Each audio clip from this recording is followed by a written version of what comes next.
Hay historias que nacen del polvo y terminan en la eternidad. Hay mujeres que en su momento más oscuro, cuando el mundo las ha abandonado y la esperanza parece un lujo inalcanzable, descubren que la verdadera riqueza nunca estuvo en el dinero, sino en el coraje de seguir adelante. Esta es la historia de Elisa Siqueira, una madre soltera de 4 hijos que, al borde del abismo, dio un salto de fe hacia lo desconocido y encontró algo que cambiaría su vida para siempre. Pero lo que descubrió no fue oro ni joyas, sino algo mucho más valioso, un legado de valentía, un secreto enterrado durante décadas, y la oportunidad de transformar su desesperación en un faro de esperanza para el mundo entero. Elisa no buscaba la gloria ni la fama, solo quería un techo seguro para sus hijos, una cama caliente donde pudieran dormir sin miedo, un lugar donde el pequeño Mateo, su hijo de apenas 3 años, con una condición médica rara, pudiera recibir el cuidado que merecía. Pero la vida la había empujado hasta el borde, 2 trabajos extenuantes, deudas que alcanzaban los 45.000 reales, un aviso de desalojo clavado en su puerta como una sentencia de muerte. Y en ese momento de desesperación absoluta, cuando vendió su último bien terrenal por 8.000 reales, tomó una decisión que parecía una locura: comprar una propiedad abandonada en medio de la nada, una casa construida sobre una roca en la ladera de una montaña olvidada. Lo que Elisa no sabía era que esa casa no era simplemente una estructura en ruinas, era un santuario, un búnker subterráneo de la Guerra Fría que ocultaba el secreto más extraordinario: 28 diarios y un archivo de correspondencias que revelaban la existencia de una red de resistencia que salvó a cientos de refugiados perseguidos en Europa. Y más impactante aún, la ubicación exacta de un tesoro de arte valorado en 300 millones de dólares, confiscado a familias judías y escondido para su eventual devolución. Un legado dejado por el doctor Andreas Vogel, un hombre que dedicó su vida a la reparación histórica y la justicia. Elisa, sin saberlo, se había convertido en la guardiana de ese legado. Pero este descubrimiento desataría una guerra. Un hombre poderoso, despiadado y conectado con el pasado oscuro de esa fortuna robada, haría todo lo posible por silenciar la verdad. Maximiliano Haas, un corredor inmobiliario de élite cuya familia había lucrado con el sufrimiento ajeno durante la guerra, veía en esa casa no un monumento a la memoria, sino un obstáculo para su ambición.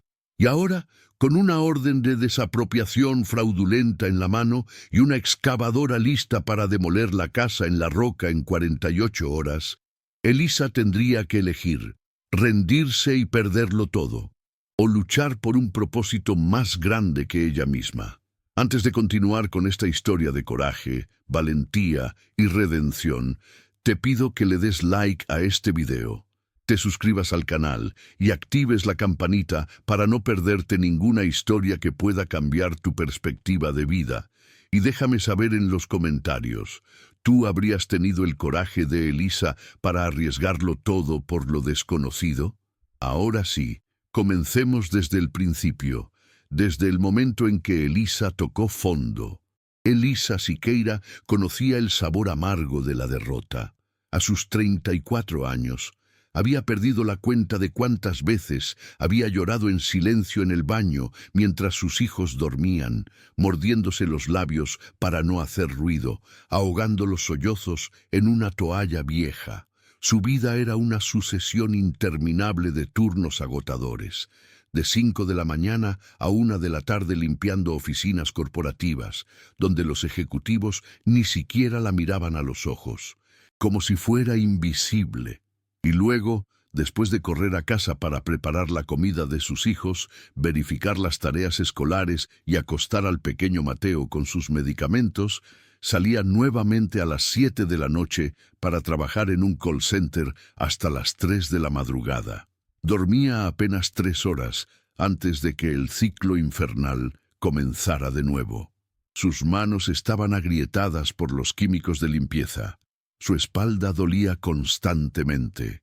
Y sus ojos tenían ojeras tan profundas que parecían heridas permanentes en su rostro, pero nada de eso importaba comparado con el terror que sentía cada vez que miraba el sobre amarillo pegado en la puerta de su pequeño apartamento alquilado.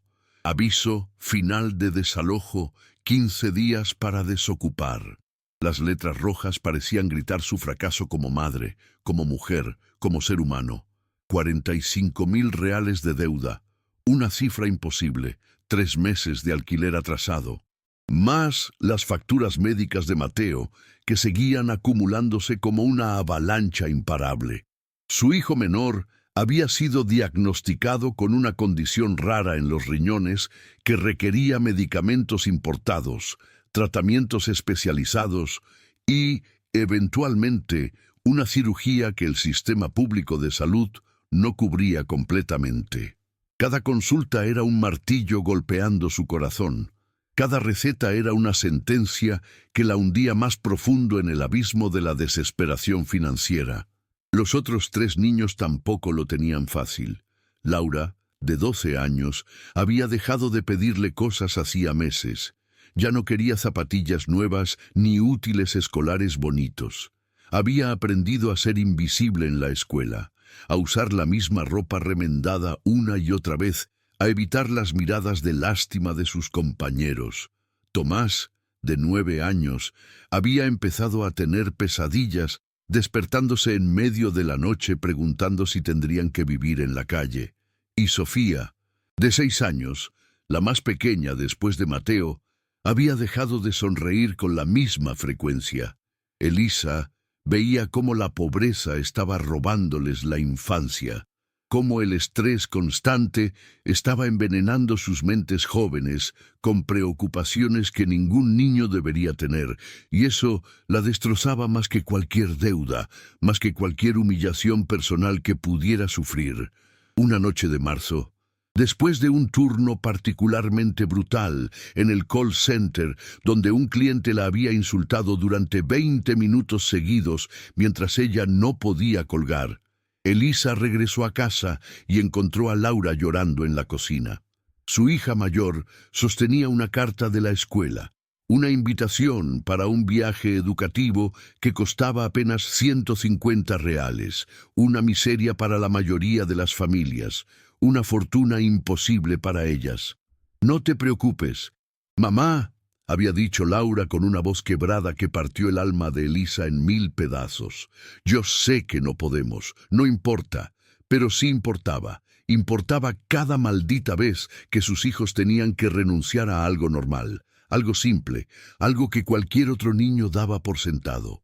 Elisa abrazó a Laura esa noche y le prometió que las cosas iban a cambiar, aunque no tenía idea de cómo cumpliría esa promesa. El punto de quiebre llegó una semana después. Elisa había ido al banco para intentar, por enésima vez, negociar una extensión en sus pagos o algún tipo de préstamo personal.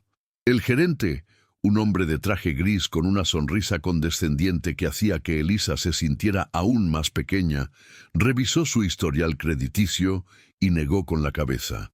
«Señora Siqueira, usted no tiene ningún activo. Su puntaje de crédito es pésimo. Ninguna institución financiera le va a prestar dinero.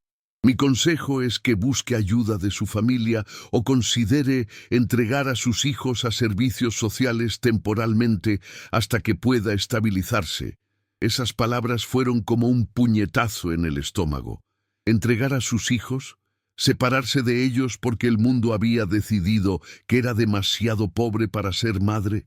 Elisa salió de ese banco sintiendo que se ahogaba, que las paredes del mundo se cerraban sobre ella sin misericordia. Fue entonces cuando recordó el carro, su viejo Volkswagen Gol del año 2000, oxidado y con más de 200.000 kilómetros recorridos, pero que todavía funcionaba. Era su única posesión de valor, el único objeto que podía convertir en dinero líquido. Había sido el carro de su madre, fallecida 3 años atrás, y venderlo se sentía como traicionar el último recuerdo tangible que le quedaba de ella. Pero ya no tenía opciones. Publicó el anuncio esa misma tarde en un sitio de clasificados online, con el corazón rompiéndose mientras escribía: «Vendo urgente, 8.000 reales, negociable». En menos de 48 horas, un comprador apareció, un hombre que ni siquiera regateó el precio porque vio la desesperación en los ojos de Elisa. Le entregó el dinero en efectivo y ella firmó los papeles con lágrimas cayendo sobre la tinta. Ahora tenía 8.000 reales en su cuenta bancaria, sumados a los 123 reales que ya estaban allí. 8.123 reales, una cifra ridícula frente a los 45.000 que debía. Elisa pasó las siguientes noches sin dormir, navegando frenéticamente por internet en su teléfono viejo con la pantalla rota, buscando alguna solución milagrosa. Y entonces, en un foro oscuro sobre inversiones alternativas, encontró algo que parecía una broma cruel del destino, un aviso sobre un remate de propiedades olvidadas. Eran terrenos y estructuras que habían sido abandonadas por décadas, propiedades sin valor comercial aparente que el gobierno liquidaba por precios simbólicos para recuperar impuestos atrasados. Entre la lista de lotes absurdos, había uno que llamó su atención por lo extraño de su descripción: casa en la roca, búnker subterráneo de era de Guerra Fría, ubicación remota, acceso difícil, estructura en ruinas, sin servicios básicos, precio inicial, 7.500 reales. La propiedad tenía una foto borrosa que mostraba apenas una silueta de piedra en una ladera montañosa, casi camuflada con el entorno natural. Era una locura absoluta. Elisa lo sabía. Invertir sus últimos 8.000 reales en una propiedad que probablemente era inhabitable, ubicada en medio de la nada, sin electricidad ni agua potable, era la decisión más irracional que podía tomar. Pero en su desesperación, en su agotamiento mental y emocional, algo en su interior le gritó que lo hiciera. Tal vez era el instinto primitivo de supervivencia, la necesidad ancestral de tener aunque sea un pedazo de tierra que nadie pudiera quitarle. Tal vez era la fantasía ingenua de que, si tenía una propiedad, por más inservible que fuera, tendría algo tangible, algo que sus hijos podrían heredar aunque ella fracasara en todo lo demás. O tal vez, simplemente, estaba tan rota, tan exhausta de luchar sin ver resultados, que necesitaba hacer algo drástico, algo que rompiera el ciclo interminable de humillación y fracaso. Elisa se registró en el sitio del remate, verificó su identidad, y cuando llegó el día de la subasta online, con las manos temblando sobre el teclado de su teléfono, hizo una oferta: 8.000 reales. Nadie más pujó. Nadie en su sano juicio quería esa propiedad olvidada. 3 días después, Elisa recibió un correo electrónico oficial confirmando que era la nueva propietaria de la casa en la roca, junto con un título de propiedad digital y las coordenadas GPS de la ubicación. Había gastado prácticamente todo su dinero. Le quedaban apenas 123 reales en su cuenta. 2 semanas antes del desalojo final, sin manera de pagar el alquiler atrasado, sin manera de comprar comida suficiente para el próximo mes. Pero tenía algo que nunca había tenido antes: una propiedad a su nombre, un lugar, por más horrible que fuera, donde nadie podría echarla legalmente. Cuando les contó a sus hijos sobre la compra, intentando sonar optimista, aunque su voz temblaba, Laura la miró con una mezcla de confusión y miedo. Tomás preguntó si habría electricidad, y Sofía simplemente se abrazó a su pierna sin decir nada. Mateo, el pequeño Mateo, sonrió porque no entendía la gravedad de la situación. Elisa supo en ese momento que había cruzado un punto sin retorno: o esto los salvaría a todos, o los condenaría definitivamente. El viaje hacia la casa en la roca fue una experiencia surrealista que Elisa jamás olvidaría. Con los últimos 123 reales que le quedaban, Alquiló una camioneta destartalada por un día, cargó las pocas pertenencias que tenían, 4 mochilas con ropa, algunos juguetes de los niños, documentos importantes en una carpeta de plástico desgastada y una caja con fotografías de su madre, y emprendió el camino hacia las coordenadas que el gobierno le había enviado. El GPS la llevó primero por una carretera pavimentada que se fue deteriorando gradualmente, luego por un camino de tierra lleno de baches que hacía que la camioneta crujiera peligrosamente, y finalmente por un sendero casi inexistente entre la vegetación salvaje que parecía no haber sido transitado en décadas. Los niños iban callados en la parte trasera, mirando por las ventanas cómo la civilización desaparecía gradualmente detrás de ellos, reemplazada por un paisaje cada vez más hostil y olvidado.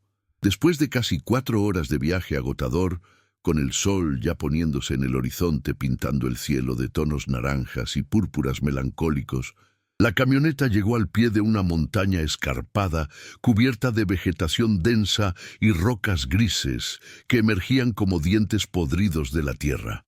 Elisa detuvo el vehículo y verificó las coordenadas en su teléfono una y otra vez, rezando por haberse equivocado, pero no había error. La casa en la roca estaba allí, a unos 300 metros ladera arriba, apenas visible entre los árboles y la piedra. Desde esa distancia, parecía más una formación geológica natural que una construcción humana, una masa irregular de piedra gris oscurecida por el musgo y la humedad, con lo que parecían ser ventanas tapiadas con tablones de madera podrida.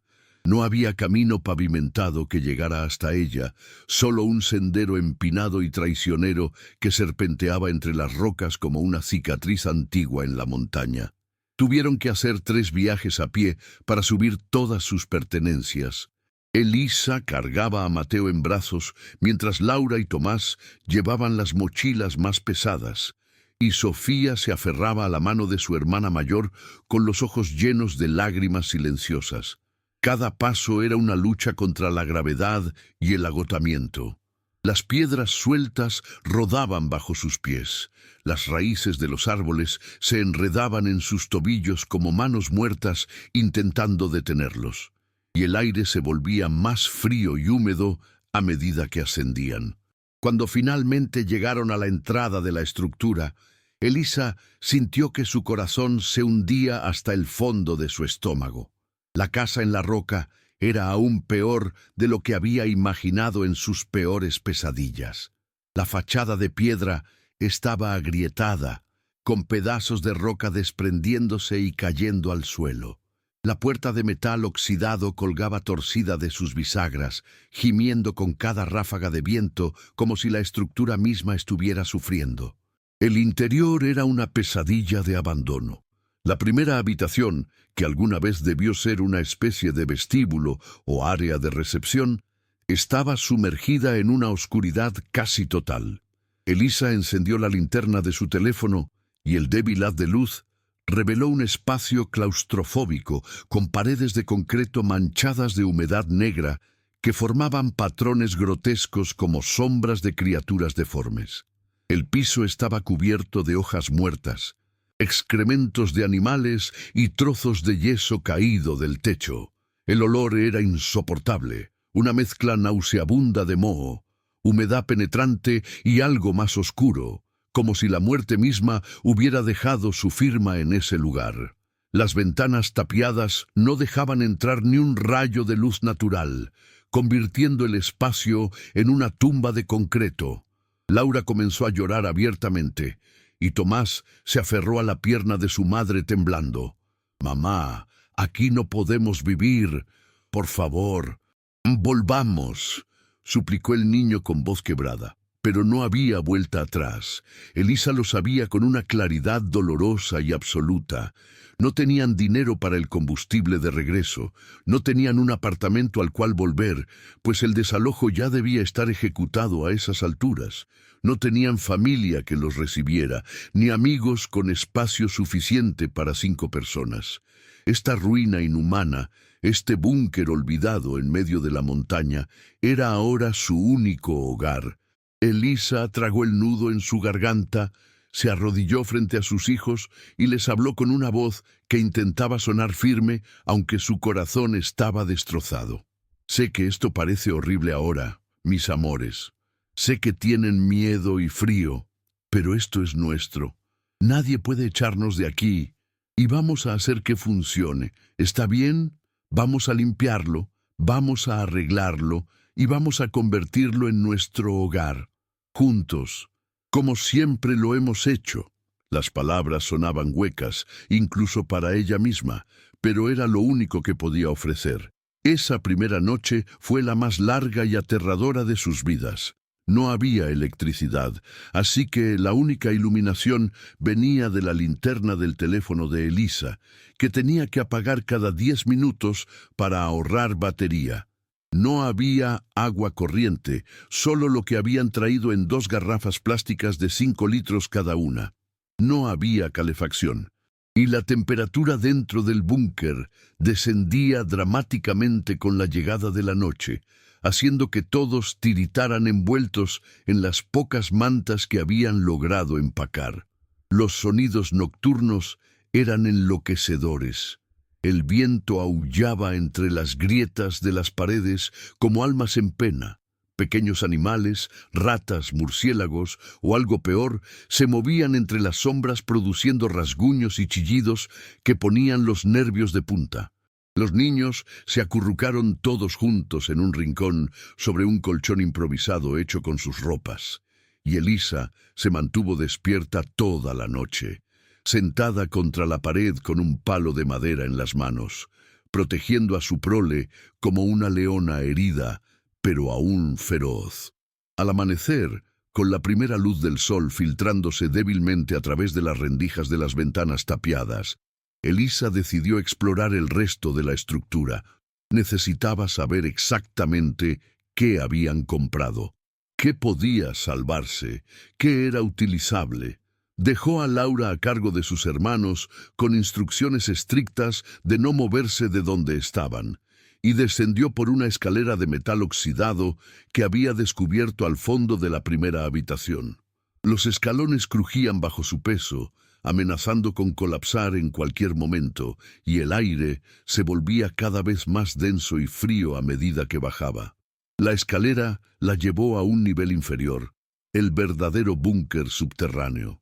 Era una red de túneles y cámaras excavadas directamente en la roca de la montaña, con techos bajos que la obligaban a agacharse, paredes húmedas que goteaban agua constantemente, y un silencio tan absoluto que podía escuchar el latido de su propio corazón resonando en sus oídos como tambores de guerra. Las cámaras subterráneas eran más grandes de lo esperado.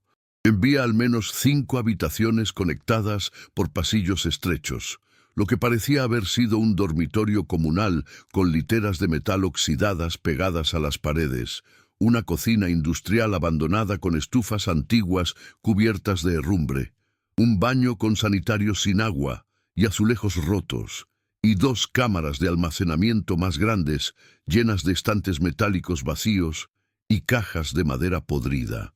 Todo estaba cubierto por una capa gruesa de polvo y olvido, como si el tiempo mismo se hubiera detenido en ese lugar hace décadas.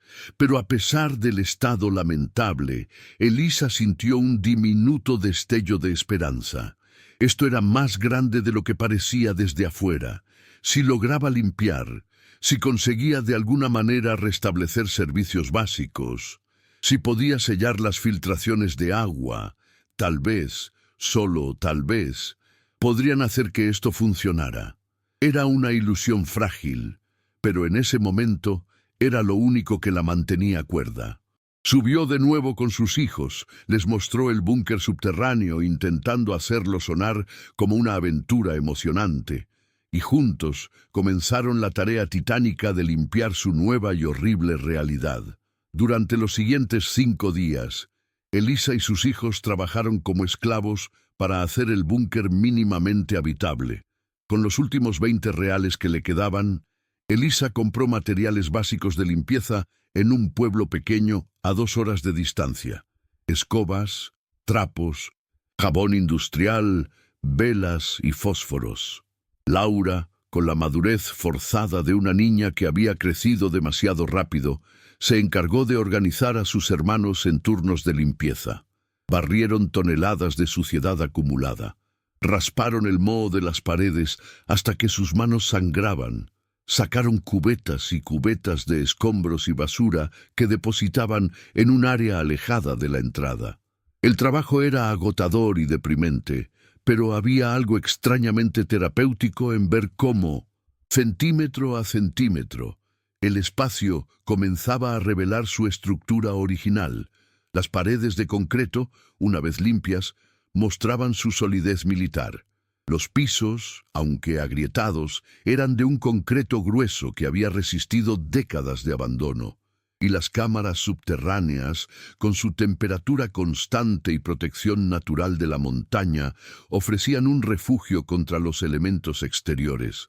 Fue en el 6.º día cuando ocurrió el descubrimiento que cambiaría todo.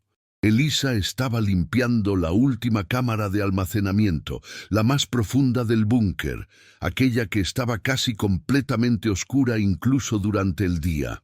Había arrastrado una de las estanterías metálicas oxidadas para poder acceder a la pared trasera que estaba particularmente sucia con una capa negra y viscosa de humedad antigua. Mientras frotaba enérgicamente con un trapo empapado en agua jabonosa, su mano golpeó accidentalmente la pared y escuchó algo extraño, un sonido hueco, como si detrás del concreto hubiera un espacio vacío. Elisa se detuvo, con el corazón acelerándose inexplicablemente. Golpeó la pared nuevamente con los nudillos, deliberadamente esta vez, y el sonido se repitió. Toc, toc, toc, claramente hueco. El resto de las paredes del búnker producían un sonido sólido y sordo cuando se golpeaban. Pero esta sección específica, de aproximadamente 1,5 metros de ancho por 2 metros de alto, sonaba completamente diferente. Con las manos temblando por una mezcla de curiosidad y algo que no podía identificar. ¿Esperanza? ¿Miedo? Elisa comenzó a examinar la pared más cuidadosamente. Pasó sus dedos por cada grieta, cada irregularidad en el concreto, buscando algo anormal. Y entonces lo encontró. Un borde casi imperceptible, una línea recta vertical que no coincidía con las grietas naturales del envejecimiento. Siguió esa línea hacia arriba, luego hacia el otro lado, y descubrió que formaba un rectángulo perfecto. No era una pared sólida, era una sección removible, camuflada tan expertamente que había pasado desapercibida durante décadas. Elisa sintió cómo la adrenalina inundaba su sistema. Llamó a Laura con un grito urgente pero controlado, intentando no asustar a los niños más pequeños. Cuando su hija mayor llegó corriendo con la linterna, Elisa señaló la pared. «Hay algo detrás de esto», susurró, como si hablar en voz alta pudiera hacer desaparecer el descubrimiento. Necesitaron 2 horas de trabajo cuidadoso para encontrar el mecanismo de apertura. Resultó ser un sistema ingenioso. 3 piedras pequeñas incrustadas en la pared, que parecían ser parte natural del concreto irregular, pero que en realidad eran botones de presión disfrazados. Cuando Elisa presionó los 3 simultáneamente con la ayuda de Laura, escucharon un clic metálico profundo dentro de la pared, seguido de un crujido de mecanismos oxidados que habían permanecido inmóviles durante más de medio siglo. La sección de pared se movió hacia adentro aproximadamente 5 centímetros, liberándose de su marco, y luego pudo deslizarse lateralmente con gran esfuerzo, revelando una abertura oscura que exhalaba un aire viciado y antiguo que olía a papel viejo, humedad controlada y secretos enterrados. Elisa alzó la linterna y el haz de luz penetró en una cámara oculta del tamaño de un pequeño dormitorio, con paredes forradas de metal para controlar la humedad, y en su interior, perfectamente preservado como en una cápsula del tiempo, había un tesoro que no era de oro ni diamantes. La cámara secreta contenía 28 diarios, encuadernados en cuero oscuro, organizados meticulosamente en un estante de madera tratada que había resistido el paso del tiempo. Junto a ellos había 3 cajas de archivo de metal selladas herméticamente, del tipo que se usaba para documentos militares clasificados. En la pared opuesta colgaba un marco con una fotografía grande en blanco y negro que mostraba a un hombre de mediana edad, delgado, con lentes redondos y una expresión serena pero intensa, parado frente a la entrada de lo que claramente era la casa en la roca en un estado mucho mejor. Debajo de la fotografía había una placa de bronce con una inscripción en alemán que Elisa no podía leer, pero que incluía un nombre, Dr. Andreas Vogel, y 2 fechas, 1903-1962.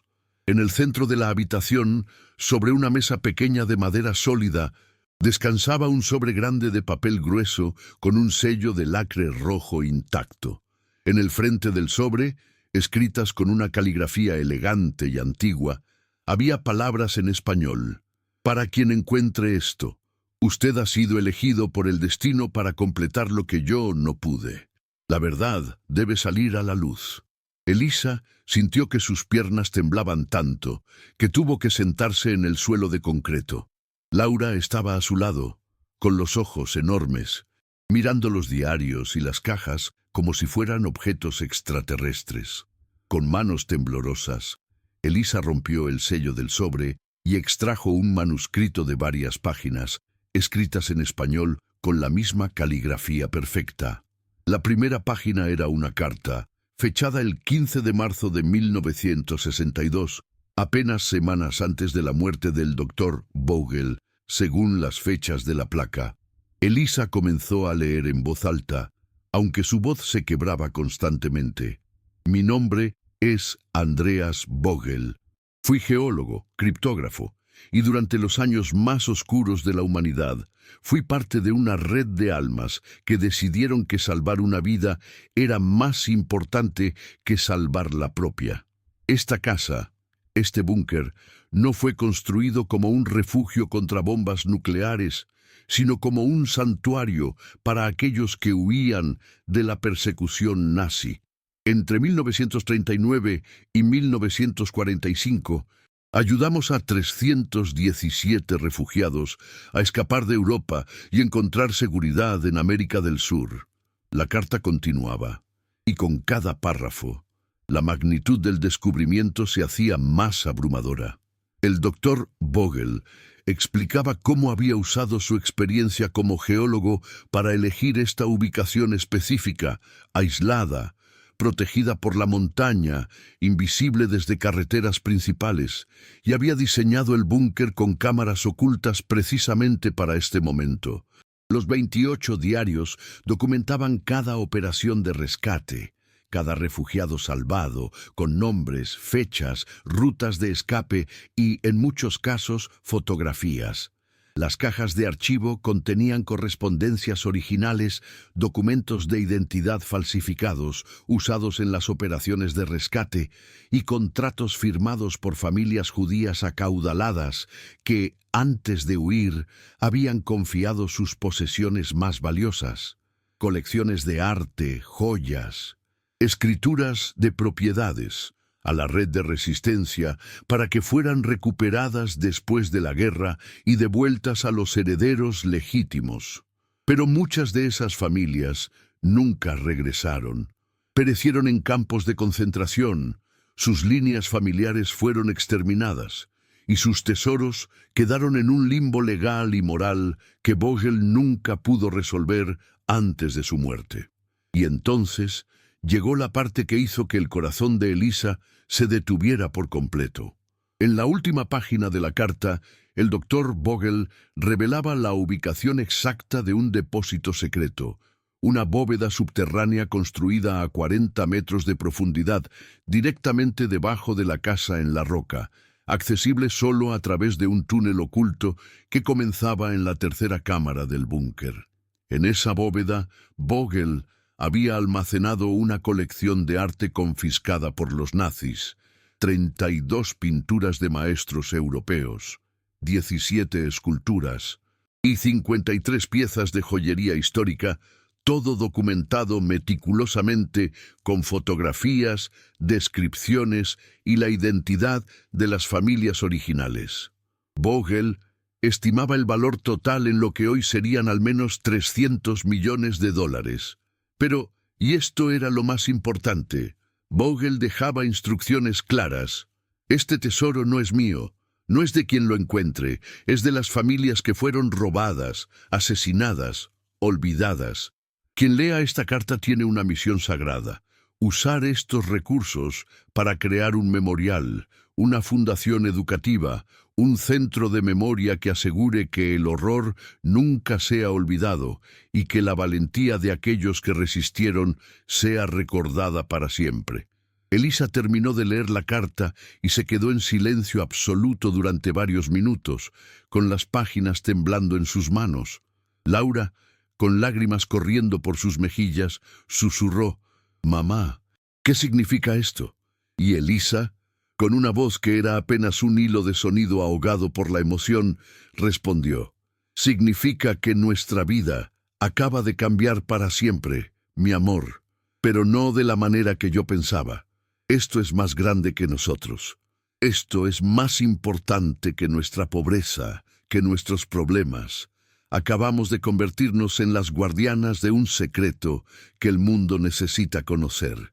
En ese momento, Elisa no pensó en el valor monetario de 300 millones de dólares.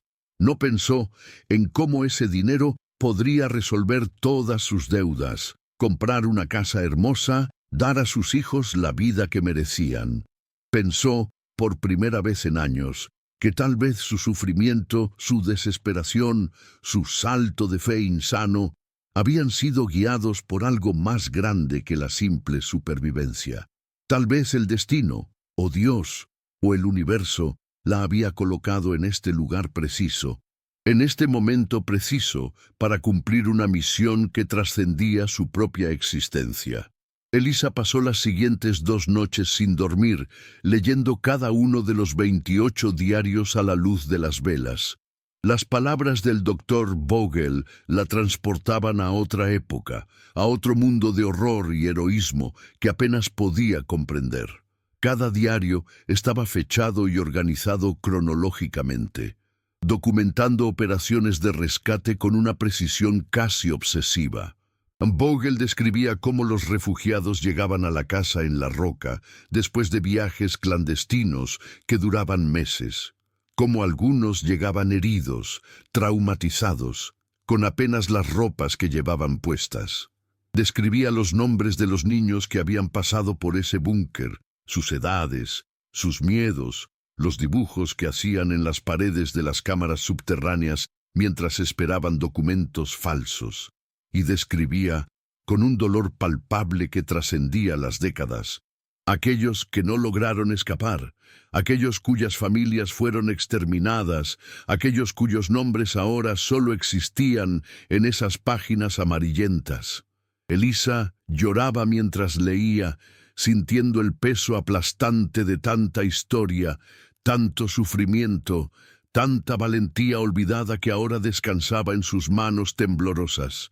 Al tercer día después del descubrimiento, Elisa tomó una decisión crucial. Necesitaba validación externa. Necesitaba saber si lo que había encontrado era realmente auténtico o si su mente desesperada estaba interpretando mal documentos viejos. Tomó fotografías de algunas páginas clave de los diarios con su teléfono, empacó uno de los diarios menos frágiles en una bolsa plástica protectora y emprendió el largo viaje de regreso al pueblo más cercano donde había señal de internet confiable. Dejó a Laura a cargo de sus hermanos, con instrucciones estrictas de no salir del búnker bajo ninguna circunstancia. En el pueblo, Elisa pasó 3 horas en un café internet buscando expertos en Segunda Guerra Mundial, redes de resistencia, arte robado, y encontró el nombre del doctor Gabriel Méndez, un historiador brasileño especializado en patrimonio cultural y crímenes de guerra, que trabajaba en la Universidad Federal de Río de Janeiro y había publicado varios libros sobre la recuperación de arte confiscado por los nazis.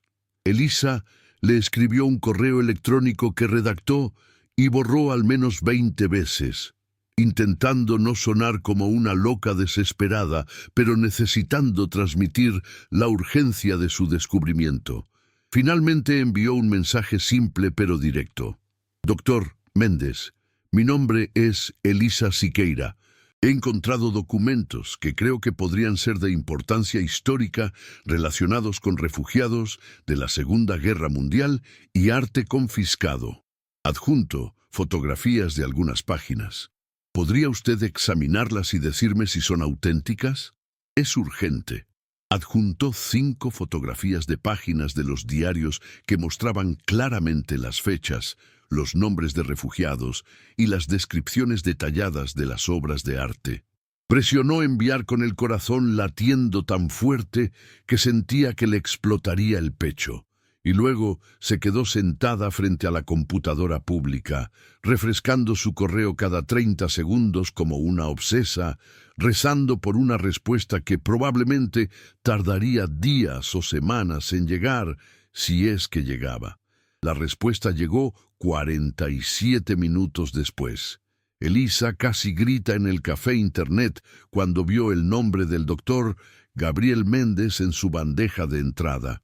Abrió el correo con manos temblorosas y leyó: Señora Siqueira, he examinado las fotografías que envió y necesito hablar con usted inmediatamente.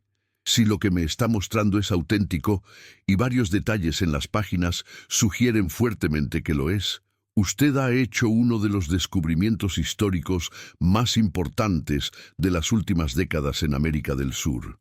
La caligrafía, el estilo de documentación, los nombres que aparecen en las páginas, todo coincide con registros fragmentados que he estudiado durante años sobre una red de resistencia conocida como La Roca. Esta red fue mencionada en testimonios de sobrevivientes, pero nunca se encontró evidencia física de su existencia. Por favor, llámeme a este número inmediatamente. No hable de esto con nadie más hasta que podamos verificar y proteger este descubrimiento. Doctor Gabriel Méndez. Elisa llamó al número con los dedos temblando tanto que marcó incorrectamente 2 veces antes de lograr completar la llamada. El doctor Méndez contestó al segundo timbre. Su voz era cálida pero intensamente enfocada. Durante los siguientes 40 minutos, Elisa le contó toda la historia. Su desesperación, la compra de la propiedad, el descubrimiento de la cámara oculta, los diarios, la carta del doctor Vogel, la mención de la bóveda con el tesoro de arte. El historiador la interrumpía ocasionalmente para hacer preguntas específicas sobre detalles técnicos que Elisa apenas entendía, pero que él parecía encontrar cruciales. Cuando ella terminó de hablar, hubo un silencio largo al otro lado de la línea. Y luego el doctor Méndez dijo algo que hizo que las lágrimas brotaran de los ojos de Elisa. Señora Siqueira, usted no solo ha encontrado documentos históricos, ha encontrado la prueba de uno de los actos de resistencia más heroicos y olvidados de la guerra. Y si la bóveda que menciona el doctor Vogel realmente existe y contiene lo que él describe, esto no es solo importante para la historia, es importante para la justicia. Esas obras de arte fueron robadas a familias que fueron asesinadas. Devolverlas, o al menos documentar su existencia, es un acto de reparación histórica. Necesito ir a esa ubicación personalmente. ¿Cuándo puedo visitarla? 3 días después, el doctor Gabriel Méndez llegó a la casa en La Roca acompañado de una asistente especializada en conservación de documentos y un equipo básico de verificación. Era un hombre de unos 50 años, con cabello gris perfectamente peinado, lentes de montura elegante y una intensidad en los ojos que recordaba a Elisa las fotografías del doctor Vogel. Subió la ladera de la montaña sin quejarse del esfuerzo físico, con una mochila llena de equipos de medición y fotografía profesional. Cuando Elisa le mostró la cámara secreta, los diarios, las cajas de archivo y finalmente la carta de Vogel, el doctor Méndez se quedó en silencio absoluto durante casi 10 minutos, simplemente observando, tocando cuidadosamente las páginas con guantes blancos de algodón, verificando marcas de agua en el papel, examinando la tinta con una lupa especializada. Y entonces, con voz quebrada por la emoción, pronunció las palabras que cambiarían todo. Esto es auténtico, todo es auténtico. Dios mío, Elisa, usted ha encontrado lo que historiadores hemos buscado durante décadas. Esta es la evidencia física de la roca.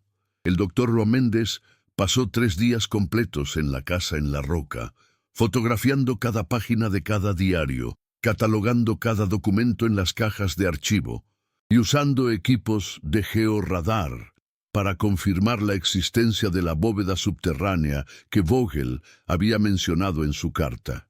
Los resultados del georradar fueron concluyentes.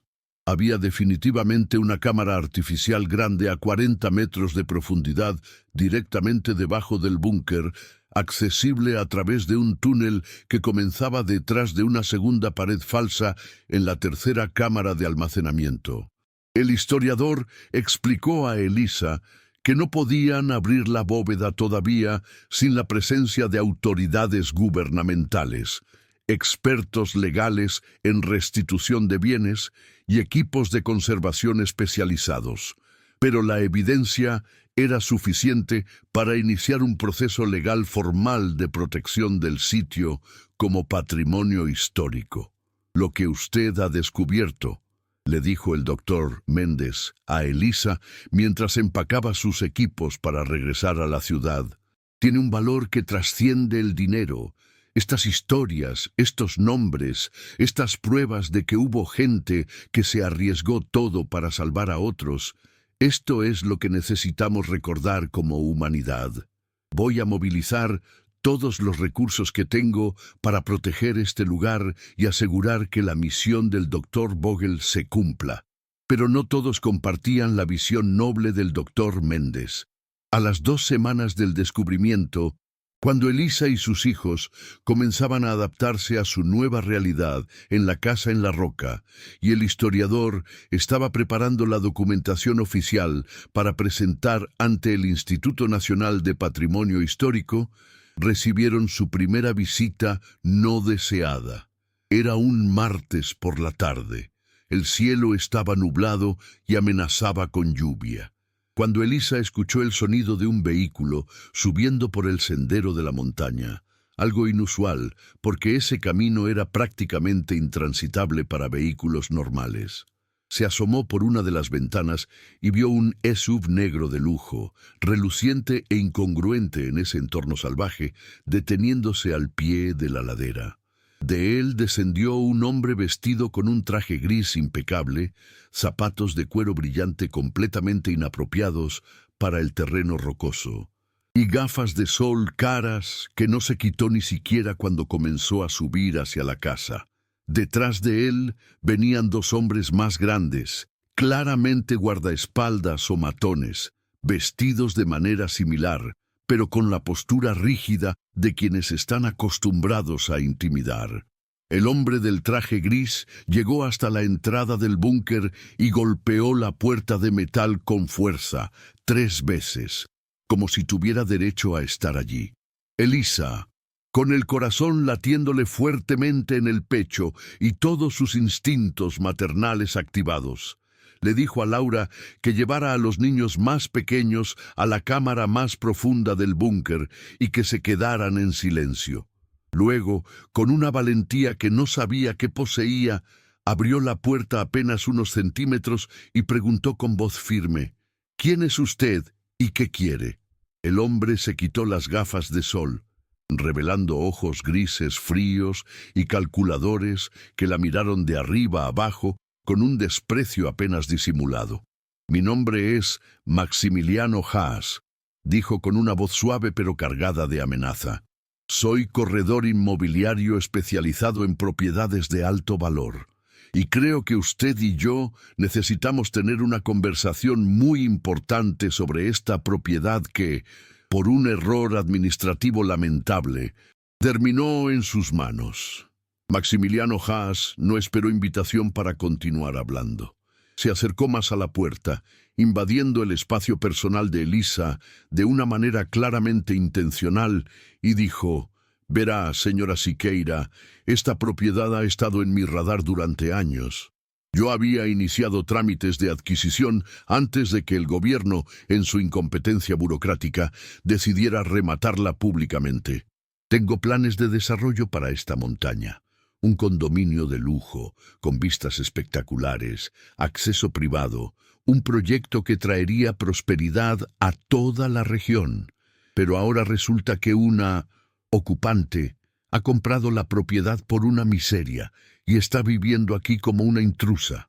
Elisa sintió la rabia hirviendo en su pecho ante el tono condescendiente y la palabra intrusa, escupida como un insulto. «Yo compré esta propiedad legalmente», respondió con voz temblorosa pero firme.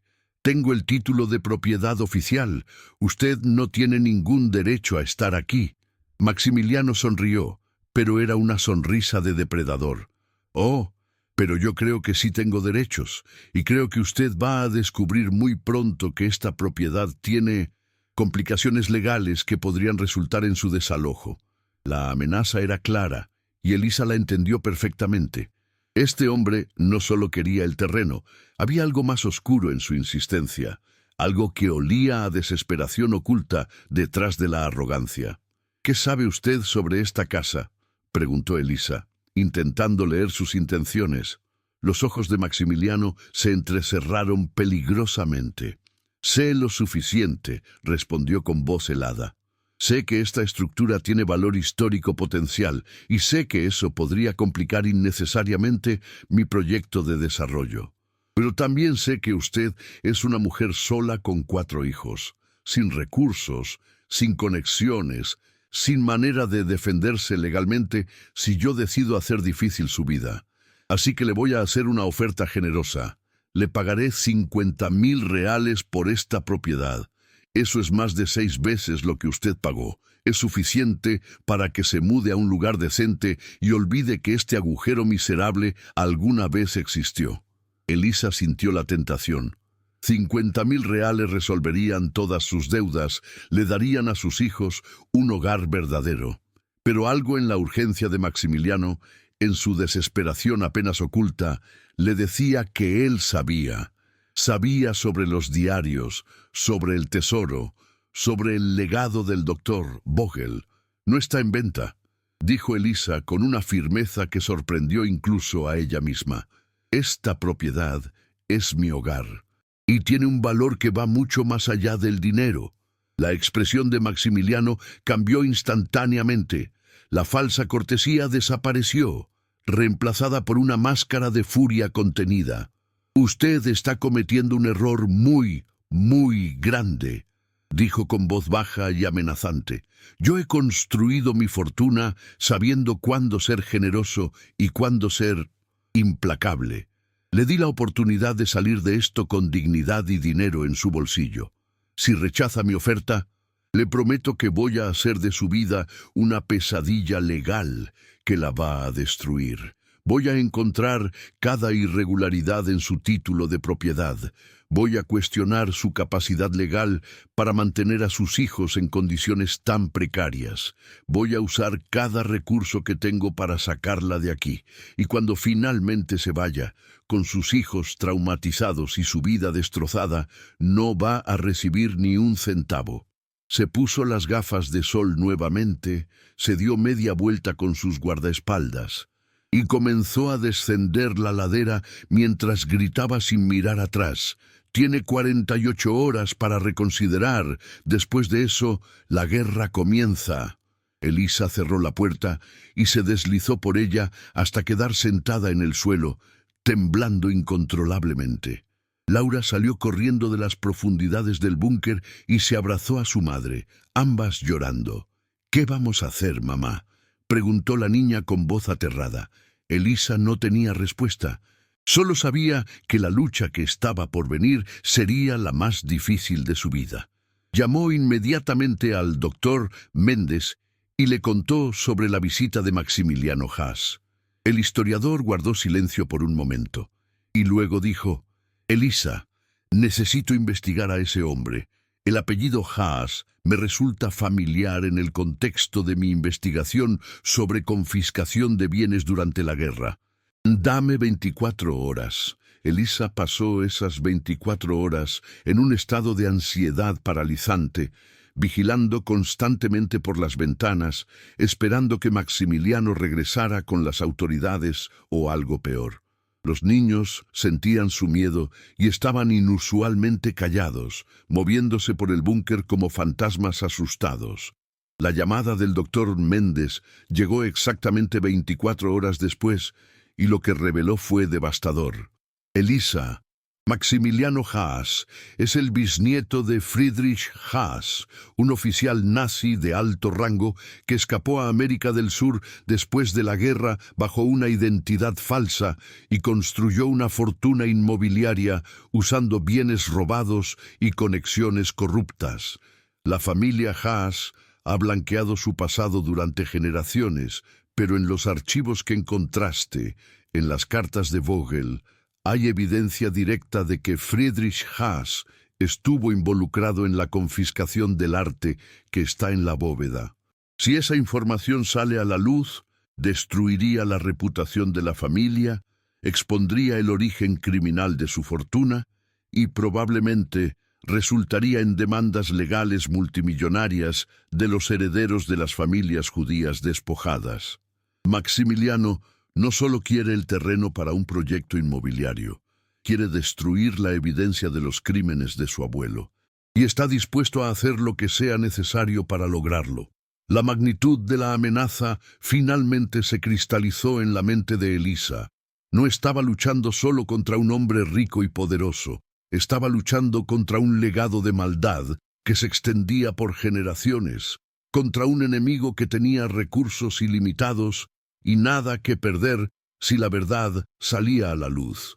«¿Qué puedo hacer?», preguntó Elisa con voz quebrada. «Soy solo una mujer sin dinero, sin abogados, sin poder. ¿Cómo se supone que voy a enfrentarme a alguien así?». El doctor Méndez respiró profundamente antes de responder. «No estás sola, Elisa. Voy a traer a los mejores abogados especializados en patrimonio histórico que conozco. Voy a contactar a organizaciones internacionales de derechos humanos que se dedican a la restitución de bienes robados. Voy a hacer que esto sea tan público, tan visible, que Maximiliano no pueda simplemente hacerte desaparecer sin que el mundo entero lo sepa. Pero necesito que resistas. Necesito que no te rindas, sin importar qué amenazas te haga. ¿Puedes hacer eso?».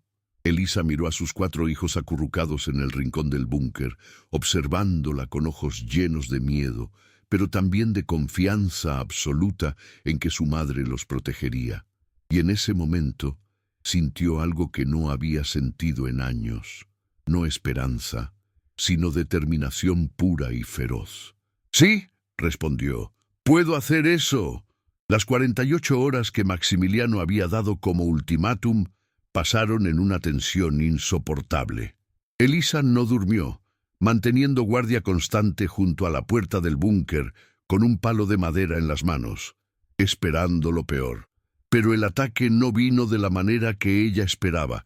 No fueron hombres armados ni intimidación física. Fue algo mucho más insidioso y legalmente devastador.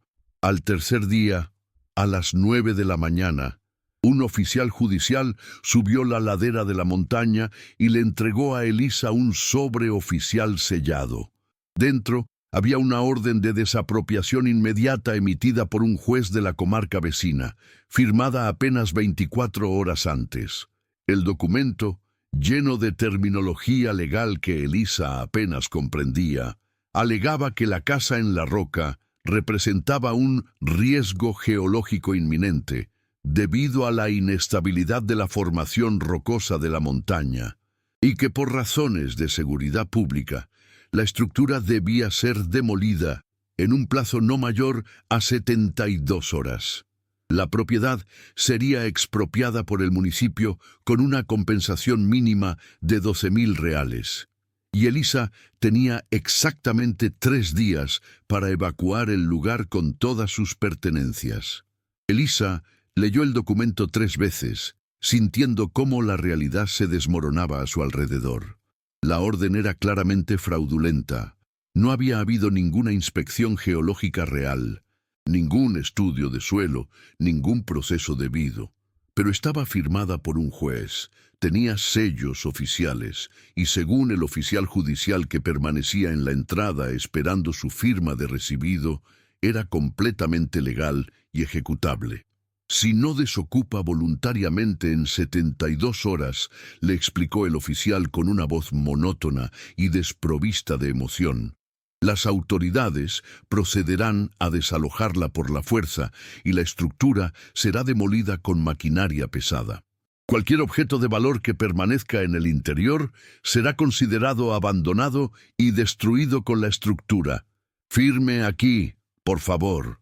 Elisa firmó con manos temblorosas y en el momento en que el oficial desapareció ladera abajo, colapsó en el suelo llorando incontrolablemente mientras sus hijos la rodeaban sin saber cómo consolarla. Llamó al doctor Méndez inmediatamente. Su voz era un grito ahogado de desesperación. El historiador escuchó la descripción de la orden de desapropiación y maldijo en voz alta, algo que Elisa nunca había escuchado hacer a ese hombre profesional y controlado. «Esto es completamente ilegal», dijo con furia apenas contenida. «No hay manera de que un juez emita una orden de demolición sin estudios técnicos previos, sin audiencias públicas, sin notificaciones adecuadas. Maximiliano compró a ese juez o lo presionó de alguna manera. Pero tenemos 72 horas, Elisa. Eso es tiempo suficiente para contraatacar».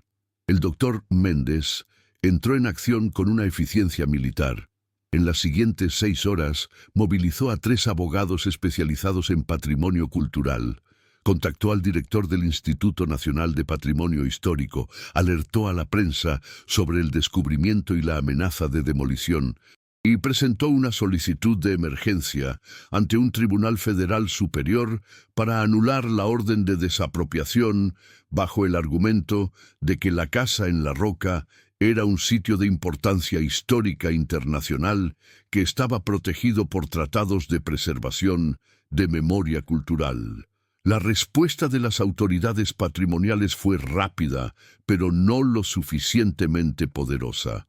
El Instituto Nacional de Patrimonio Histórico emitió un comunicado oficial reconociendo la potencial importancia histórica del sitio y solicitando una suspensión temporal de la demolición hasta que se pudiera realizar una evaluación completa.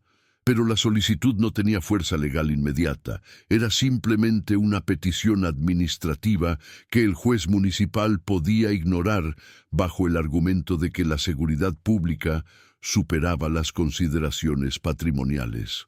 Los abogados del doctor Méndez presentaron recursos legales, apelaciones de emergencia, solicitudes de medidas cautelares, pero el sistema judicial se movía con una lentitud burocrática exasperante.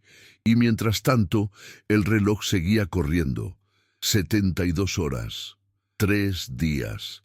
Y del otro lado, Maximiliano Haas tenía el poder, las conexiones y la determinación implacable de un hombre que protegía un secreto oscuro que podía destruir a su familia. La batalla legal era desigual.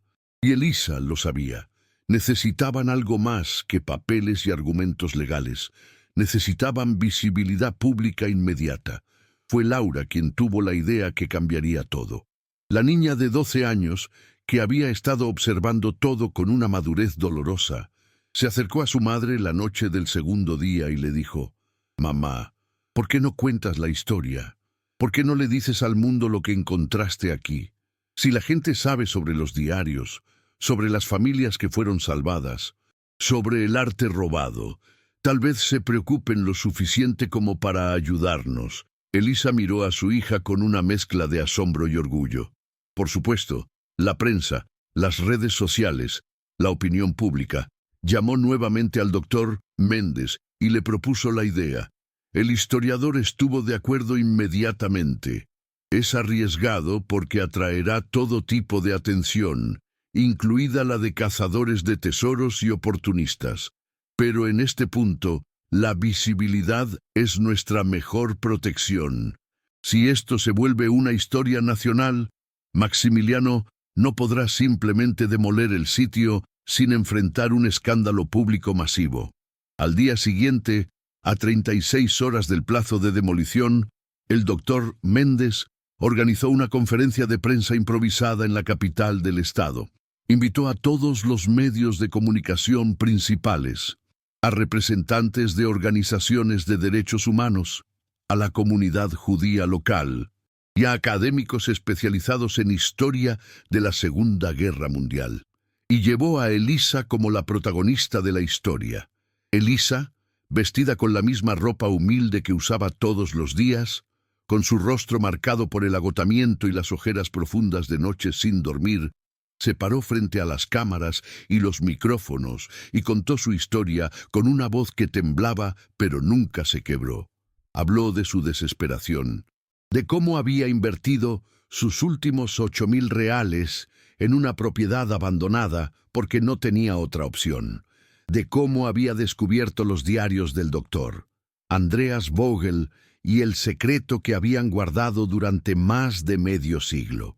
Mostró fotografías de las páginas de los diarios, leyó en voz alta los nombres de algunos de los refugiados salvados y explicó que dentro de esa montaña había no solo un tesoro de arte valorado en cientos de millones, sino la memoria de 317 vidas rescatadas del horror nazi. Pero lo más poderoso fue cuando Elisa miró directamente a las cámaras y dijo: «Hay un hombre llamado Maximiliano Haas que quiere destruir este lugar. Él dice que es porque la montaña es inestable, pero la verdad es que su familia tiene conexiones con los crímenes que estos diarios documentan. Él quiere borrar la evidencia del pasado criminal de su abuelo, y está usando su poder y su dinero para silenciar la historia. Pero yo no voy a permitirlo, aunque me cueste todo, aunque pierda esta propiedad, aunque me destruya legalmente. El mundo va a saber lo que hay aquí. La memoria del doctor Vogel, la valentía de esas 317 personas, las familias judías despojadas que merecen justicia, todo eso es más importante que mi seguridad personal o la reputación de la familia Haas». Las palabras de Elisa fueron como un torpedo que atravesó la superficie tranquila de los medios y explotó en la conciencia pública. En menos de 3 horas, la historia estaba en todos los noticieros nacionales. En 6 horas, había cruzado fronteras y medios internacionales estaban reportando sobre la guardiana de la memoria. Una madre brasileña desafía al descendiente nazi. La reacción pública fue inmediata y abrumadora. Las redes sociales explotaron con indignación. Organizaciones de derechos humanos internacionales emitieron comunicados exigiendo la protección del sitio. La Embajada de Israel en Brasil envió una carta oficial al gobierno federal expresando interés en el caso y ofreciendo asistencia para la identificación de las obras de arte y las familias despojadas.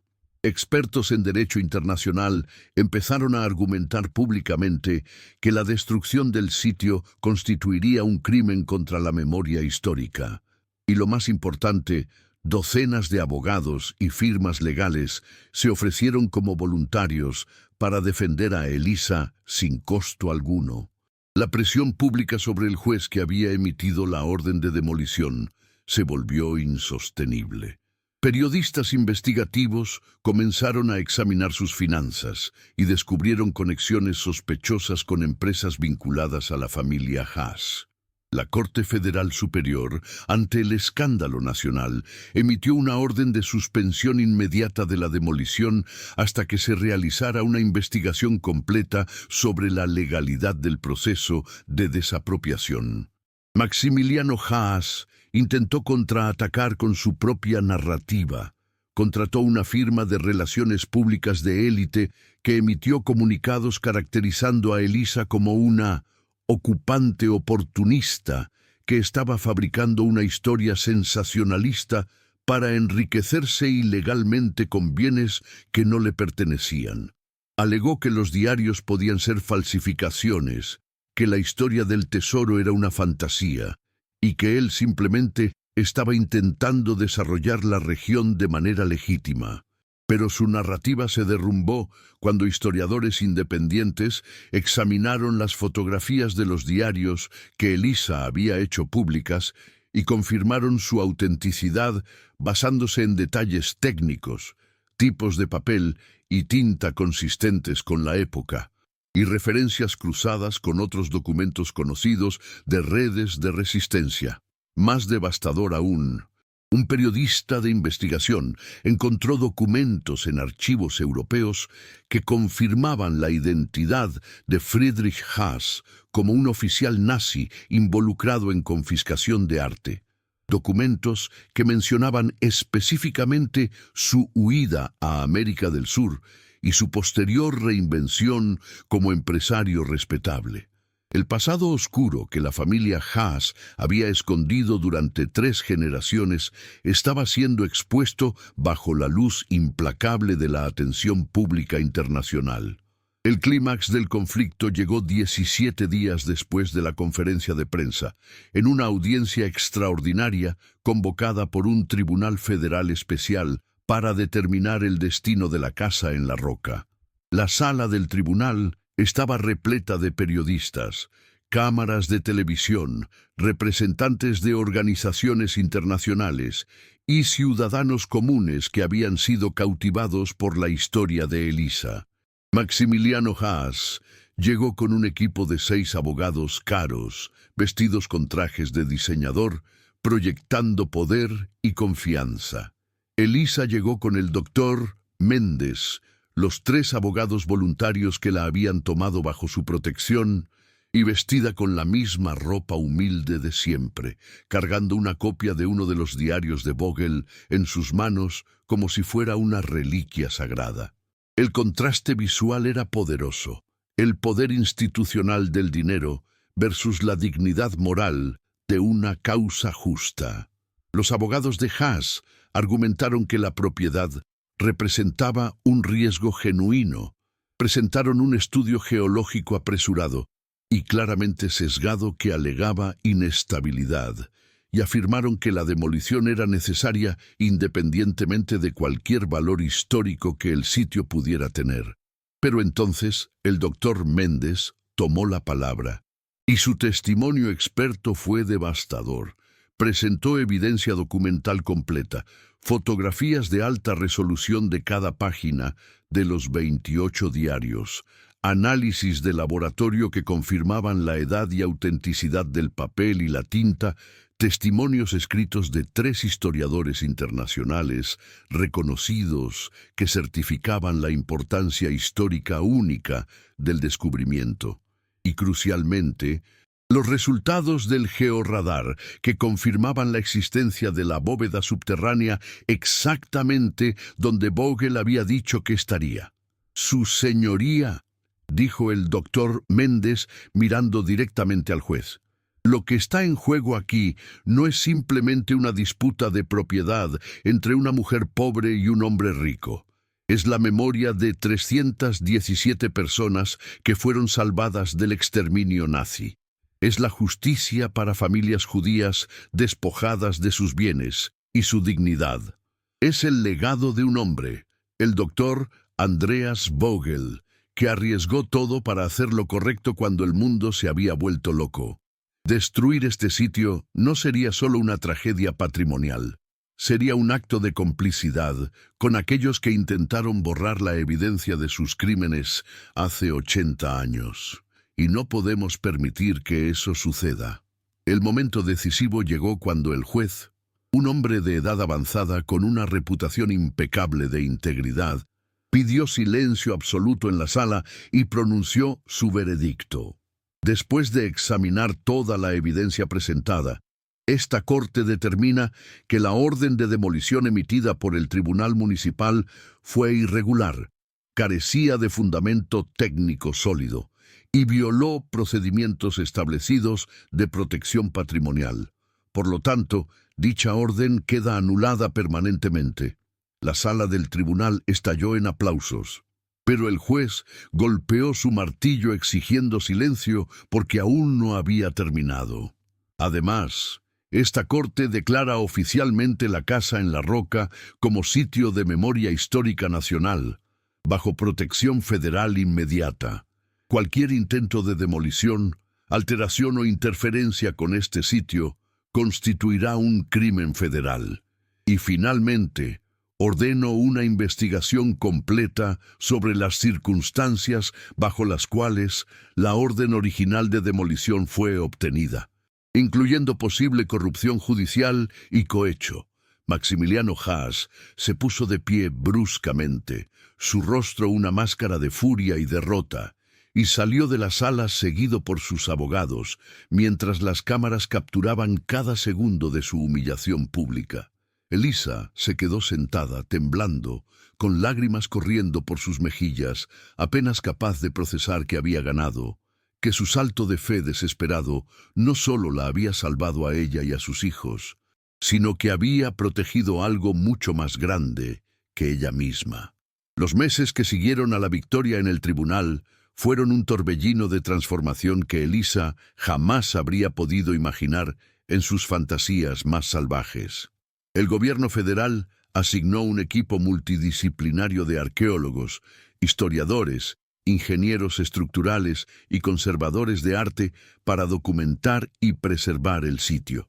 Con equipos especializados y tecnología de punta, finalmente abrieron la bóveda subterránea que el Dr. Vogel había mencionado en su carta.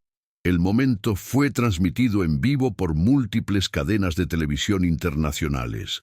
Y lo que encontraron superó incluso las descripciones detalladas de Vogel: 32 pinturas de maestros europeos, perfectamente preservadas en contenedores sellados al vacío, obras de Monet, Renoir, Klimt y otros gigantes del arte que habían sido dadas por perdidas durante décadas. 17 esculturas de bronce y mármol, envueltas en protecciones elaboradas, 53 piezas de joyería histórica, cada una acompañada de fotografías y documentos que identificaban a las familias originales a las que habían pertenecido. El valor total fue estimado conservadoramente en $320 millones, pero el valor histórico y emocional era incalculable. Pero lo más extraordinario no fue el tesoro en sí, sino lo que Elisa decidió hacer con él. Después de semanas de consultas con el Dr. Méndez, con abogados especializados en restitución de bienes, con organizaciones judías internacionales y con sus propios hijos, porque quería que entendieran la decisión que estaba tomando, Elisa hizo un anuncio público que dejó al mundo entero asombrado. En una conferencia de prensa transmitida globalmente, con sus 4 hijos a su lado y las lágrimas corriendo libremente por su rostro, declaró: «Este tesoro no me pertenece. No pertenece a mis hijos. Pertenece a la memoria de las familias que fueron despojadas, asesinadas, olvidadas. Y voy a honrar la misión que el doctor Andreas Vogel me confió a través del tiempo. Voy a renunciar a cualquier reclamación personal sobre este tesoro y voy a dedicar mi vida a asegurar que su propósito original se cumpla: reparación, educación, memoria». La sala de prensa guardó un silencio atónito. Elisa, una mujer que apenas un año atrás había estado al borde del desalojo, con 45.000 reales de deuda, estaba rechazando voluntariamente una fortuna que podría haberla convertido en multimillonaria. Con la asesoría del doctor Méndez y un equipo de expertos internacionales, Elisa estableció la Fundación Semilla de la Roca, una organización sin fines de lucro dedicada a 3 propósitos fundamentales. Primero, la restitución. Un equipo de genealogistas e historiadores comenzó el trabajo meticuloso de rastrear a los descendientes vivos de las familias judías a las que habían pertenecido las obras de arte y las joyas. Cada vez que se identificaba y verificaba a un heredero legítimo, la obra correspondiente era devuelta ceremonialmente, a menudo en eventos cargados de emoción donde familias enteras lloraban al recuperar no solo objetos materiales, sino pedazos tangibles de su historia que creían perdidos para siempre. En los casos donde no se pudo identificar herederos, muchas líneas familiares habían sido completamente exterminadas en el Holocausto.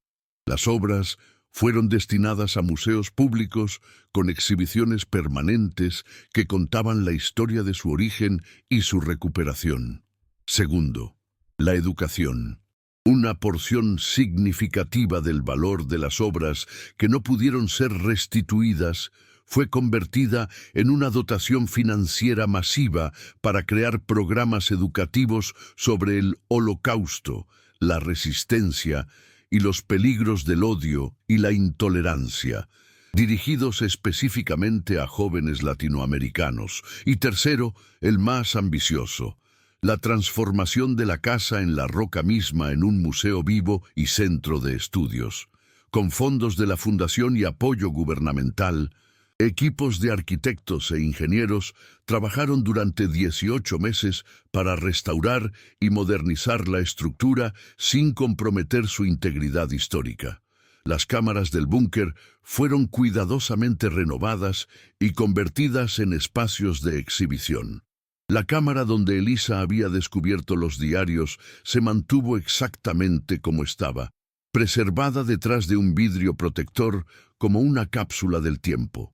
Los diarios originales de Vogel, ahora considerados tesoros documentales de la humanidad, fueron digitalizados completamente y puestos a disposición del público en línea, mientras que los originales se exhibían en una sala especialmente climatizada con medidas de conservación de nivel museo. Se construyó un centro de visitantes moderno en la base de la montaña, con instalaciones educativas, un auditorio para conferencias y alojamiento para investigadores visitantes. La Casa en la Roca se convirtió en un destino de peregrinación para historiadores, educadores, sobrevivientes del Holocausto y sus descendientes, y cualquier persona interesada en aprender sobre uno de los capítulos más oscuros de la humanidad y las luces de esperanza que brillaron en medio de esa oscuridad. Elisa se convirtió en la directora honoraria de la fundación, un rol que nunca había imaginado para sí misma, pero que abrazó con una determinación feroz. Aprendió a hablar en público, a relacionarse con académicos y diplomáticos, a gestionar presupuestos millonarios y proyectos complejos. Pero nunca olvidó de dónde venía. Insistió en que la fundación contratara personal de comunidades marginadas, ofreciera becas completas a estudiantes de bajos recursos para participar en los programas educativos y creara oportunidades de empleo en la región montañosa que había sido económicamente deprimida durante generaciones. Contrató como asistente principal a una joven madre soltera del pueblo vecino que le recordaba a sí misma apenas 2 años atrás, una mujer luchando contra la pobreza, con una determinación inquebrantable de dar una vida mejor a sus hijos. Nadie debería tener que llegar al punto de desesperación donde yo estaba, le dijo Elisa a esa joven en su primer día de trabajo. Y si puedo usar lo que encontré aquí para darle a otras personas oportunidades que yo nunca tuve, Entonces la misión de Vogel realmente se habrá cumplido. Las deudas de Elisa, esas 45.000 reales que habían sido una montaña imposible de escalar, fueron pagadas completamente por la fundación como parte de su compensación como directora, junto con un salario modesto, pero digno, que le permitía mantener a sus hijos sin vivir en constante terror financiero. Pero Elisa rechazó las múltiples ofertas de mudarse a una casa lujosa en la ciudad. En cambio, pidió que una pequeña sección del búnker, la primera habitación donde ella y sus hijos habían pasado aquella primera noche aterradora, fuera renovada y convertida en un apartamento privado para su familia. «Este lugar me salvó», explicó cuando le preguntaron sobre su decisión. «Me salvó no porque fuera hermoso o cómodo, sino porque cuando yo no tenía nada más, me dio un propósito. No voy a abandonarlo, ahora que las cosas están mejor». Y así, Elisa y sus hijos se convirtieron en los guardianes permanentes de la casa en la roca, viviendo literalmente dentro de la historia que habían ayudado a preservar, recordatorio constante de que los tesoros más valiosos no son los que acumulamos, sino los legados que protegemos y transmitimos. El pequeño Mateo, cuya condición médica había sido uno de los catalizadores de la desesperación original de Elisa, finalmente recibió el tratamiento especializado que necesitaba, financiado completamente por el seguro de salud que la fundación proporcionaba a todo su personal.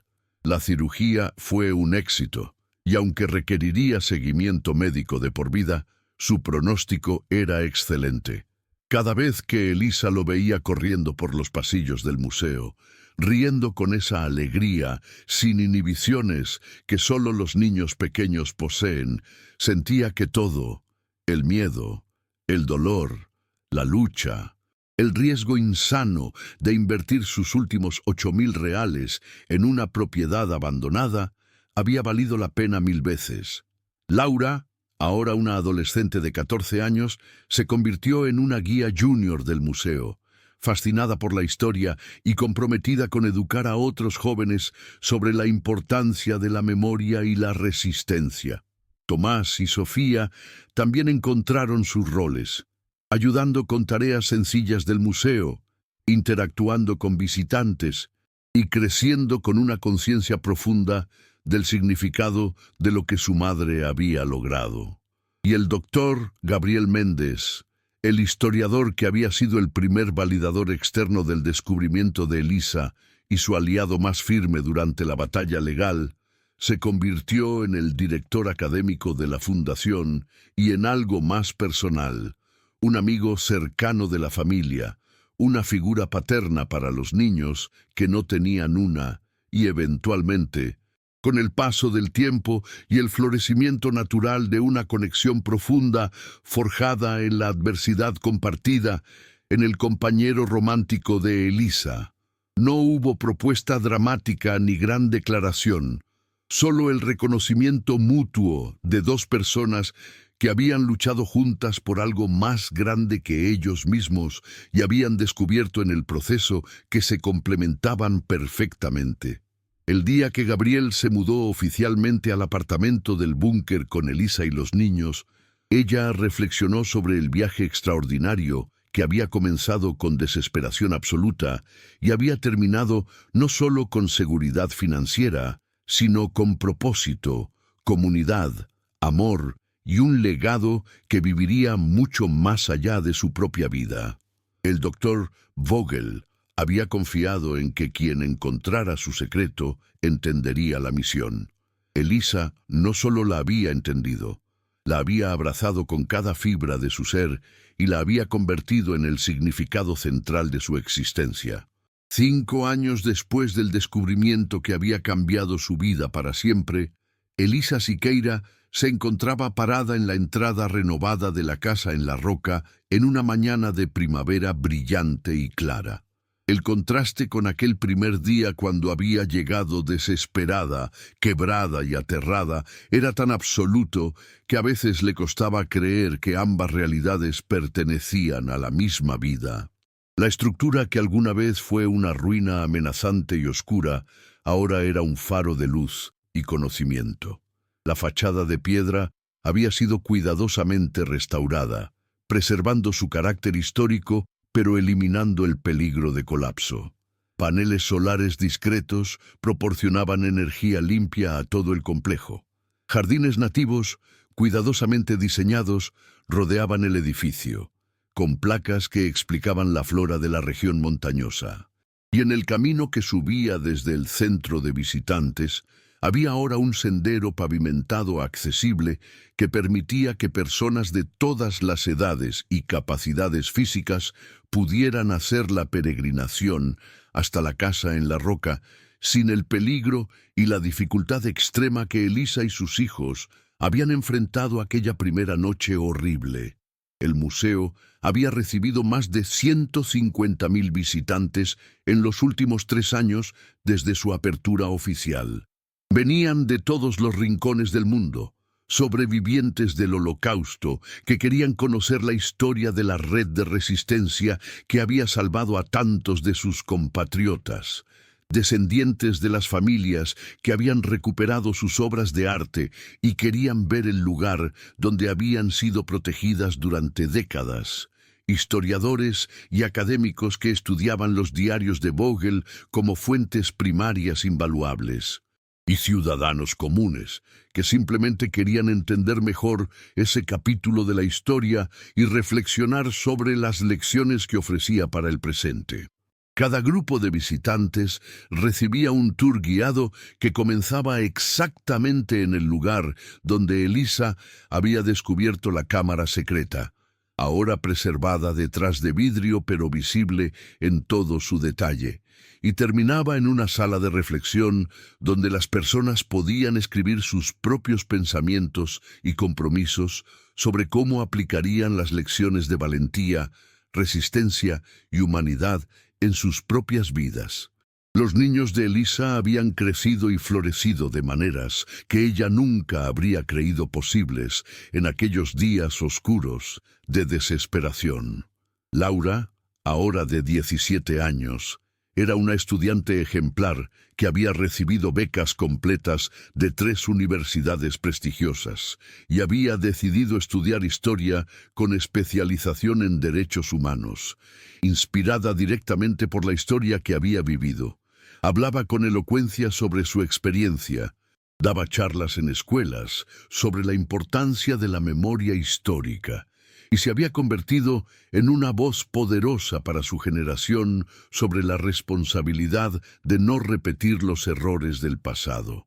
Tomás, de 14 años, había descubierto un talento natural para la tecnología y trabajaba como asistente del equipo que mantenía los sistemas digitales del museo, incluyendo la base de datos en línea de los diarios digitalizados que ahora era accesible a investigadores en todo el mundo. Su sueño era estudiar ciencias de la computación y crear tecnologías que ayudaran a preservar patrimonio cultural en peligro en otras partes del mundo. Sofía, de 11 años, había heredado la sensibilidad artística y se pasaba horas dibujando retratos imaginarios de los refugiados, cuyos nombres aparecían en los diarios de Vogel, intentando darles rostros y humanidad más allá de las palabras en papel.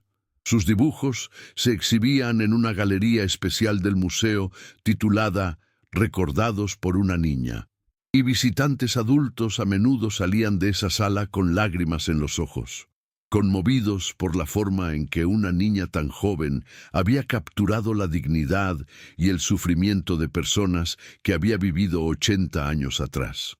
Y Mateo, ahora de 8 años y completamente sano, gracias a los tratamientos que había recibido, era el alma alegre del lugar. Conocía todos los rincones del museo, saludaba a los visitantes con una sonrisa radiante y tenía la habilidad mágica de hacer que incluso los tours más solemnes y emocionales terminaran con una nota de esperanza y vida. Los 4 niños entendían, cada uno a su manera, que habían sido parte de algo extraordinario y que tenían la responsabilidad de honrar ese legado con sus propias vidas. La vida personal de Elisa también había encontrado una paz que nunca había conocido. Su relación con Gabriel Méndez había madurado en una sociedad profunda basada en respeto mutuo, valores compartidos y amor genuino. Se habían casado en una ceremonia sencilla en el museo, rodeados de amigos, colegas y algunos de los sobrevivientes del Holocausto que habían viajado para conocer la casa en la roca. No hubo lujos extravagantes ni celebraciones ostentosas. Eso nunca había sido el estilo de Elisa. Pero hubo algo mucho más valioso. Una comunidad de personas unidas por un propósito común y un compromiso compartido con la memoria y la justicia. Gabriel había adoptado formalmente a los 4 niños, convirtiéndose en el padre que nunca habían tenido. Y había demostrado con cada acción diaria que el amor verdadero no es declarado solo con palabras, sino construido con presencia constante, apoyo inquebrantable y sacrificio mutuo. Juntos, Elisa y Gabriel dirigían la fundación con una visión clara: expandir el impacto educativo, crear programas similares en otras regiones y asegurar que el legado de Vogel continuara inspirando a generaciones futuras. En este 5º aniversario del descubrimiento, la Fundación organizó un evento especial: la inauguración de una estatua de bronce del Dr. Andreas Vogel en la entrada del museo. La escultura lo mostraba tal como aparecía en aquella fotografía que Elisa había encontrado en la cámara secreta. Delgado, con sus lentes redondos, parado frente a la casa en la roca con una expresión de determinación serena. Pero lo más conmovedor era el detalle que el escultor había añadido. En las manos de Vogel sostenía uno de sus diarios abierto, con páginas que parecían moverse con el viento, simbolizando que su historia finalmente estaba siendo contada al mundo. Durante la ceremonia de inauguración, Elisa dio un discurso que resumía todo lo que había aprendido en esos 5 años transformadores. El doctor Vogel escribió en su carta que quien encontrara su secreto había sido elegido por el destino. Dijo con voz clara y emocionada: durante mucho tiempo me pregunté por qué yo. ¿Por qué una madre soltera desesperada, sin educación formal, sin recursos, sin ninguna cualificación especial?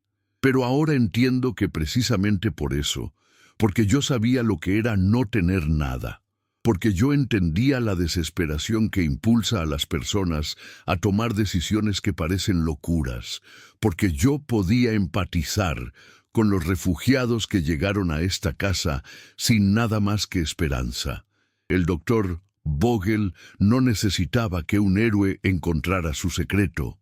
Necesitaba que una persona común, alguien que supiera lo que es sufrir, lo encontrara y entendiera que algunos legados son más importantes que la supervivencia personal. Al finalizar el evento, mientras los invitados se dispersaban por los jardines y las salas del museo, Elisa caminó sola hacia la cámara original del búnker, donde ella y sus hijos habían pasado aquella primera noche aterradora. La habitación ahora era parte del apartamento privado de su familia, pero Elisa había insistido en mantener una pequeña sección exactamente como estaba aquella noche. El piso de concreto, las paredes manchadas, incluso algunas de las mantas viejas que habían usado para dormir, todo preservado detrás de una división de vidrio con una placa que decía: aquí comenzó todo.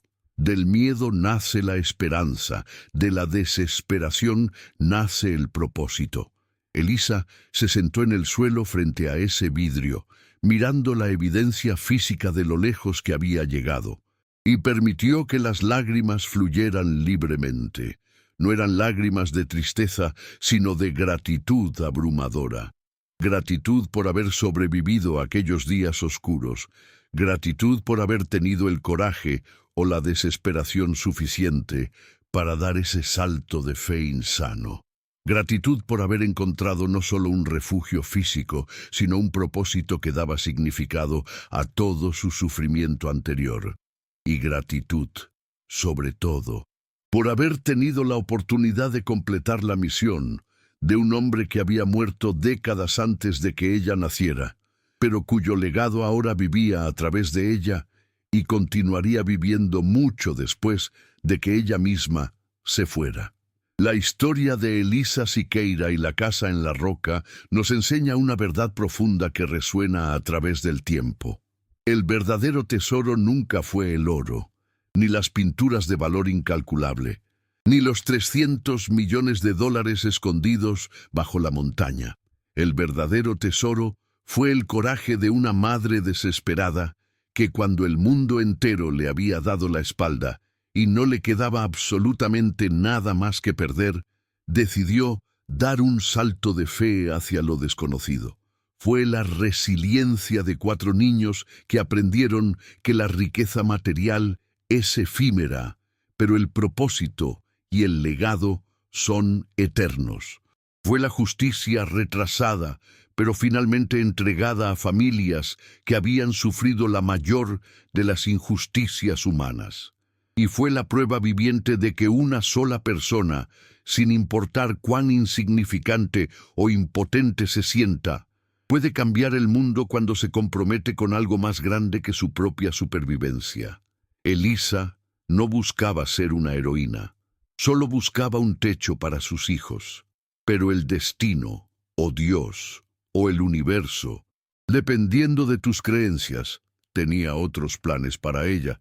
Y cuando la oportunidad llegó disfrazada de una propiedad abandonada en una montaña olvidada, ella tuvo el coraje de tomarla. Esta historia nos recuerda que los momentos de mayor desesperación a menudo preceden a las transformaciones más extraordinarias de nuestras vidas. Cuando Elisa estaba sentada en el piso de su apartamento, con un aviso de desalojo en una mano y su último dinero en la otra, no podía imaginar que 5 años después estaría dirigiendo una fundación internacional, protegiendo un legado histórico de importancia mundial y viviendo con propósito y dignidad.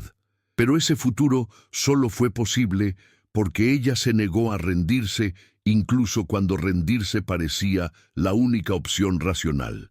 Ella nos enseña que la fe no es creer que todo saldrá bien. La fe es seguir adelante, incluso cuando no tienes ninguna garantía de que las cosas mejorarán. Es invertir tus últimos 8,000 reales en algo que parece una locura, porque la alternativa es aceptar la derrota definitiva. Es limpiar moho de paredes en un búnker oscuro mientras tus hijos lloran porque es lo único que puedes hacer para darles aunque sea un fragmento de esperanza. Es enfrentarte a hombres poderosos que tienen todos los recursos del mundo cuando tú no tienes nada más que la verdad y la convicción moral de tu causa. La moraleja de esta historia no es que si trabajas duro encontrarás un tesoro escondido. Eso sería reducir una historia profunda a un cuento de hadas simplista. La verdadera moraleja es que cuando te comprometes con un propósito más grande que tú mismo, cuando eliges proteger la dignidad y la memoria de otros por encima de tu beneficio personal, cuando decides que algunos legados son demasiado importantes para ser silenciados sin importar el costo personal, entonces tu vida adquiere un significado que ninguna cantidad de dinero podría comprar. Elisa podría haber vendido el tesoro y vivido como millonaria el resto de su vida. Maximiliano Haas le había ofrecido una salida fácil desde el principio, pero ella eligió el camino difícil, honrar la misión de Vogel, devolver lo robado a sus dueños legítimos, convertir su sufrimiento en educación para futuras generaciones. Y al hacer esa elección, se convirtió en algo mucho más valioso que una mujer rica. Se convirtió en un símbolo de integridad, una guardiana de la memoria, una prueba viviente de que la bondad y la justicia todavía tienen poder en este mundo cínico. Si esta historia te ha conmovido, si has sentido, aunque sea una fracción de la emoción y la esperanza que Elisa experimentó en su viaje, desde la desesperación hasta el propósito, Entonces te pido que hagas algo importante. Dale like a este video para que el algoritmo lo muestre a más personas que necesitan escuchar este mensaje de esperanza. Suscríbete al canal y activa la campanita para no perderte más historias de transformación, coraje y legado que puedan inspirarte en tus propios momentos difíciles.